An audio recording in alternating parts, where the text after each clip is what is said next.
Let's find a suitable boss character, and I'm going to go with Vampire A Lusts because vampires and zombies, very good combination. So I'm going to go ahead and download this as a Unity FPX, download this as a T-pose, and then some animations too. The first one being an idle animation. So I'm just going to try one of these, a few of these, and see which ones look good on the vampire. His shoulders down, looks a bit sad there. Sad little vampire. Okay, looks a bit more mean there, like that one. Yeah, that looks pretty menacing. So we'll go with this idle for our vampire. And again, we want the FBX for Unity. We don't need the skin because we've already downloaded the model, and we'll just apply this animation to it. The next animation is going to be a jump. What I'd like this boss character to do is have a shockwave effect. So when the player gets too close, the boss is gonna jump up and create a shockwave effect. So I often have this problem on my version of Firefox, but I'm going to download it in good faith and hopefully it still works. I'm going to go without skin, all the same settings from before. The next thing I want is a projectile throw. So the stomp is for when we're close, and if we're further back, we are going to throw a projectile at the player, because this is the boss and he's got a few more abilities than Little Simple Bart. And I think this one right here looks pretty good. So we'll go same thing without the skin and download that. Right now, we shoot but once and down he goes. This is the worst enemy ever. I'm gonna call this guy Mo Sislak. I want Mo, our vampire, to actually, if you fire at him, he staggers, or he has like a hit before he just goes down like Bart. So I'm going to look for that animation too. Here's one that I think looks viable. Everything's the same. So now we're going to give Mo a bit more stamina. Go with the standing react def and flying back def, which also looks pretty nice. I'm going to grab a couple of these in exactly the same way and bring those also into Unity. Make a brand new folder. So we'll create and then folder, and we'll call this Mo. And then what I want to do is go into this. What I want to do is create one folder for the FBX, and then another one for the animations, one for the textures, and finally one for the materials. Now I can start importing Mo. So I'll go into the FBX, go to my downloads, which is there, and I'm going to drag the vampire to this folder, and then go back and go into animations, and then I can drag the rest of the animations for Mo, bring them into here. That's that part done. Now the next thing to do is to take the vampire, and we're going to need to do some import settings. Rig, the animation type is going to be humanoid, and we'll apply that. The animation, we're going to leave that for now. And if I go into extract textures, right, so go into my textures folder and save it there. And that's quite nice. You'll get this warning from time to time, and you can just do fix now and let that do its thing. And then we'll go into materials and do the same thing. Materials for Mo, and let that extract, and that's automatically updated that. So that looks correct thus far. Grab my test level Unity. I'm going to duplicate here, and we'll rename this to something else. So I will call this end level.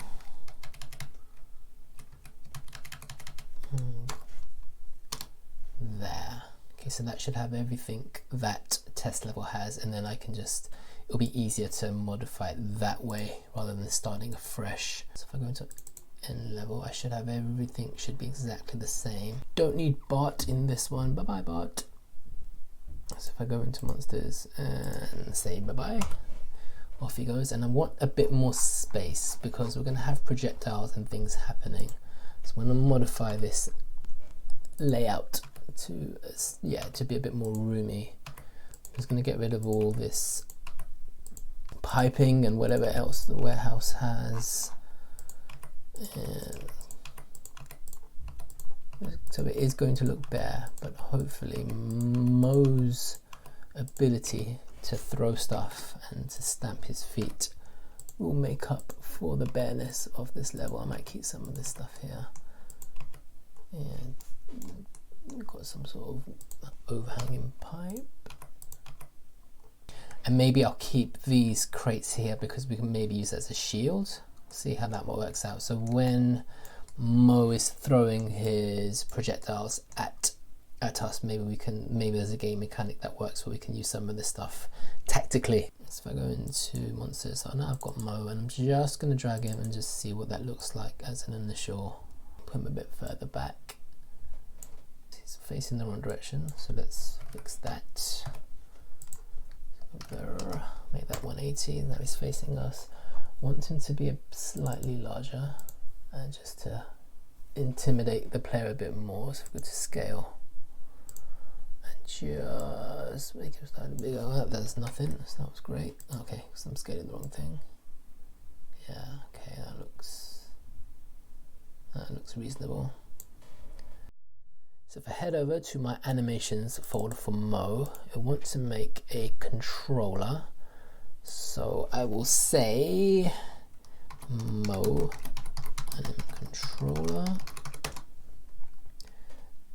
Give Mo that ability, and I want him to be in the monsters folder. And I'm going to change this name to Mo. Try that again. Okay, so there's Mo. And what I want to do is, I've got the animator added, then we'll add the controller. Cool. If I go here, the first thing I want to test is my idle, which I don't seem to have, which is a great start. So let me just go back and find that and bring that in. Okay, so with that found, process for bringing a Mixamo animation without the skin.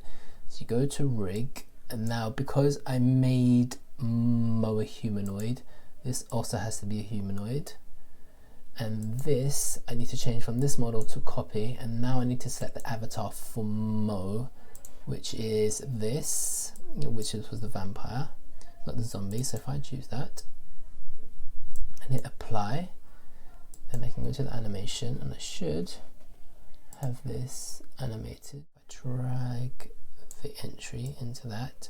I also want it to loop, and in order for it to loop, I go into the animations settings, and I click that loop time and hit apply. And if everything's gone well, let's just test this and see if you're standing in an idle state. Okay, that looks promising. Is the animation playing? It is. You can just slightly see the arm moving there. He looks huge. I don't know if he's really big or I'm really small. I think it's I'm really small, so I might need to come back and fix that. Let's see if I can fix that now. Should have fixed this in the other level too, actually. So if I go into player, to scene, find the player. Alright, what I'm going to do is take the camera and bring it higher than the capsule. Not scale, but transform. And now if I just keep an eye on the camera, in theory, should be from 5 foot to maybe 5'9". Not bad. Okay. Yeah, it looks a bit more reasonable. Doesn't look like he's fighting a hobbit now. I need to do exactly the same thing I did for idle in terms of the rig settings to all the other animations, so we'll do that now. So humanoid, do not create from this model, copy from other avatar. And take the vampire, let's apply. So I'm just going to go ahead and add all these in exactly the same way that I did for the other ones. Let's apply that, apply it for the stomp. The next one I will do is a reaction to being hit. I'm just going to go ahead and make these, and I'm going to come back and adjust these with their appropriate settings. I need to change the blend space to be hit. Move the blend space.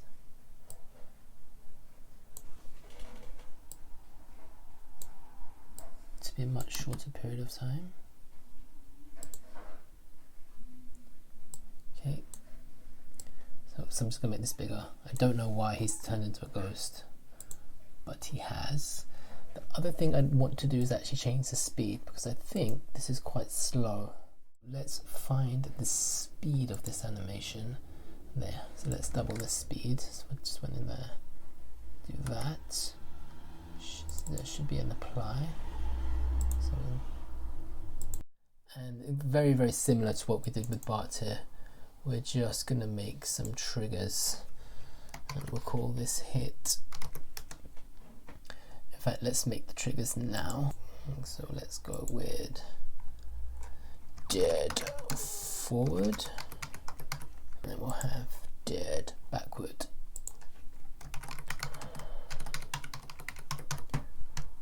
Okay, and I'm just going to go through each one of these and make a trigger for these. So let's do throw.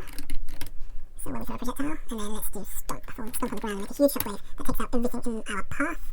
Let's take the throw. Have a transition going into throw. We'll have a transition coming back, and we'll do the same for the jump or the stomp. So in fact, let's give these good. Let's match the names to the triggers. Throwing, and that one can be stomp. We'll make some transitions from there to there. Okay. And then I want the two death ones, so let's have call this dead backwards.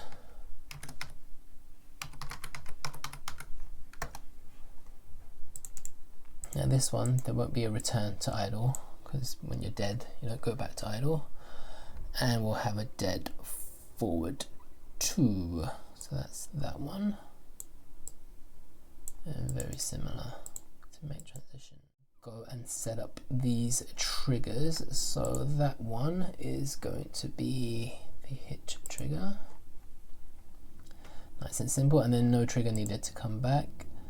That one is going to be the throw trigger, and nothing needed to come back. So let's throw. That one's going to be the stomp trigger. Nothing needed to come back. And this one is dead forward. Nope, that one is dead backward. And this one is dead forward. Okay, now we think about our exit conditions. So in fact, none of these should have an exit time, because we don't want idle to finish before we go into any of these. Idle isn't, it's a transitionary state in that sense. It shouldn't need to complete. For example, throw, going back from throw back into idle should have an exit time. You shouldn't just leave throw whenever you want to. It wouldn't make sense. Same thing with stomp. So stomp should have an exit time. Same thing with hit. From idle to dying doesn't need an exit time. We don't want to wait for our idle loop to finish. And then we'll work on some of these blend spaces. So let's go, let's see what this one looks like. In fact, we did this one, so that's cool. And then this, so I'm looking to get rid of that pause. I want that to happen way sooner. So bring the blend space down to something like this. And there, okay. Same thing here, let's bring that blend space back. Okay, yeah. And same thing with this. Don't want to wait for the idle to finish. We'll go to here and then bring that down to there. Yeah. When we finish him, that's what's going to happen on that trigger. And very similar to how Bart meets his end, we'll just choose one of these at random in the logic of our scripts. So you'll either have a slow death going forward or a dramatic one going backward, one of the two. And with the triggers and the animation setup, we can start thinking about how we code this, which we'll be doing in the next video. Thank you very much for watching. I'll see you next time. Cheers.